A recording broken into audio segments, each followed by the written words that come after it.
ഇരിങ്ങോൾക്കാവ് എറണാകുളം ജില്ലയിലെ പെരുമ്പാവൂരിൽ നിന്ന് 5 കിലോമീറ്റർ യാത്ര ചെയ്താൽ നമുക്ക് ഇരിങ്ങോൾക്കാവിൽ എത്തിച്ചേരാം. പരശുരാമൻ പ്രതിഷ്ഠിച്ച 118 ദുർഗാദേവി ക്ഷേത്രങ്ങളിൽ ഒന്നാണ് ഇരിങ്ങോൾക്കാവ്. ശാന്തസ്വരൂപയായ ദുർഗാദേവിയാണ് ഇവിടുത്തെ പ്രതിഷ്ഠ. 55 ഏക്കർ വനഭൂമിക്ക് നടുവിലാണ് ഈ ദുർഗാദേവി ക്ഷേത്രം സ്ഥിതി ചെയ്യുന്നത്. ഇവിടെ ഉത്സവത്തിന് 3 പിടിയാനകളെയാണ് എഴുന്നള്ളിക്കുന്നത്. ഞാൻ ഉത്തമൻ, പാൻകാട് മീഡിയ.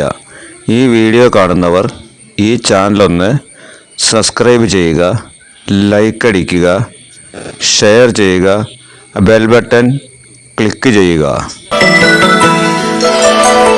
അമ്മേ നാരായണ, ദേവി നാരായണ, ലക്ഷ്മി നാരായണ, ഭദ്രേ നാരായണ.